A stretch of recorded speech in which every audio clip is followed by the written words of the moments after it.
سفر میں جا رہے ہیں کہیں تو کیا ہم کار میں نماز پڑھ سکتے ہیں یا بس میں جا رہے ہیں تو بس میں نماز پڑھ سکتے ہیں؟ سفر میں جا رہے ہیں تو گاڑی میں بس میں نماز پڑھ سکتے ہیں؟ عام طور پر سفر میں جب بھی کوئی جا رہا ہوتا ہے، جیسے بس کی جو بات کی انہوں نے، تو بس والے عام طور پر لمبا جو سفر ہوتا ہے اس میں کہیں نہ کہیں گیپ کرتے ہیں، یعنی کبھی کھانے کا وقفہ ہو جائے گا، اتنا لمبا سفر ہو رہا ہے 10 12 گھنٹے کا سفر ہو رہا ہے، تو اسی دوران جب کہ وہ گیپ کریں وہیں پر وہ نماز کا اہتمام کر لیں. اور چونکہ جمع بین الصلاتین کی ہمارے یہاں تو ویسے بھی گنجائش موجود ہے، سفر میں تو اور زیادہ اس بات کا امکان پیدا ہو جاتا ہے، تو ظہر اور عصر کی جو نماز ہے اس کو پیدر پہ پڑھا جا سکتا ہے. ظہر پڑھ لیں، پھر اس کے فوراً بعد عصر پڑھ لیں. اسی طرح سے اگر مغرب کا ٹائم ہو گیا تو مغرب پڑھ لیں، اس کے فوراً بعد عشاء کو پڑھ لیں.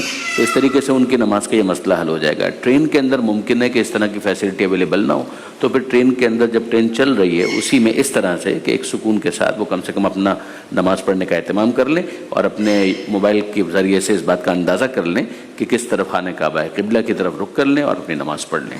یعنی یہ اخذ کرنا ٹھیک ہے کہ فقہ جعفریہ میں اگر ممکن ہے کسی بھی طریقے سے کہ حالت سفر میں آپ نماز نہ پڑھیں تو پھر آپ کو یہی کرنا پڑے گا کہ آپ حالت سفر میں نہیں پڑھیں گے، ساکت حالت میں پڑھیں گے. ممکن نہیں ہے تو پڑھ لیں. بنیادی طور پر جو یہ سفر کی جو سواریاں ہوتی ہیں ان میں موومنٹ بہرحال ہوتی ہے، تو انسان اتنی آسانی کے ساتھ نماز اس طریقے سے نہیں پڑھ سکتا کہ جس طریقے سے سواری سے ہٹ کر وہ زمین کے اوپر پڑھ رہا ہو.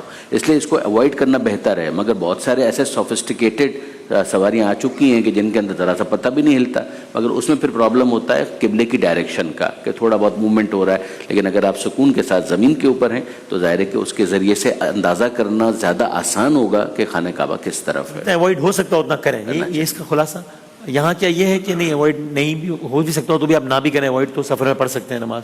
جی دو چیزیں ہیں بس یہاں. ایک تو ہے کہ اگر آپ فرض یا واجب ادا کر رہے ہیں تو ہمارے نزدیک اس میں سختی ہے. اچھا، استقرار علی الارض جس کو کہتے ہیں کہ قرار پکڑنا، ہلے نہیں، تو اتر کے ہی پڑھنی چاہیے. جیسے حضرت نے فرمایا کہ اگر یقین ہے کہ ٹرین اسٹیشن پہ رک جائے گی یا بس کسی سٹاپ پہ رکے گی تو ویٹ کریں اور اتر کر یہ نمازیں پڑھیں. باقی سنن نوافل آپ بیٹھے بیٹھے پڑھ سکتے ہیں، اور اس میں استقبال قبلہ بھی شرط نہیں ہے.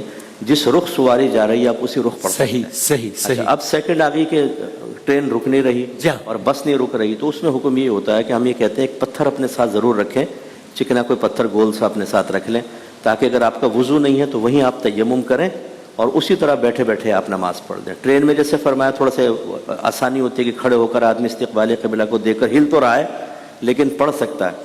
بس میں تو اس کی بھی گنجائش نہیں ہوتی، لہٰذا پھر اس میں بھی جس طرح بس جاری ہے اسی رخ آپ نماز پڑھ دیں، آپ کی نماز انشاءاللہ ہو جائے. لیکن اگر ایسی صورت قبلہ کی مثال کے طور پہ ظہر کا ٹائم ہے فار ایگزامپل 12 سے 2 اور آپ 12 بجے سواری میں بیٹھا ہے کوئی بندہ اور اس کو پتہ ہے کہ 1 بجے 1:15 بجے سواری رکنی ہے یا اسٹاپ پہ پہنچ جانا ہے، تو اس صورت میں اس کے لیے جائز نہیں ہے کہ گاڑی میں نہ ہے. جائز نہیں، کیونکہ یقین ہے نا کہ اتر کے پڑھ. ہاں پھر جائز نہیں. ٹھیک، بالکل ٹھیک، مناسب ٹھیک.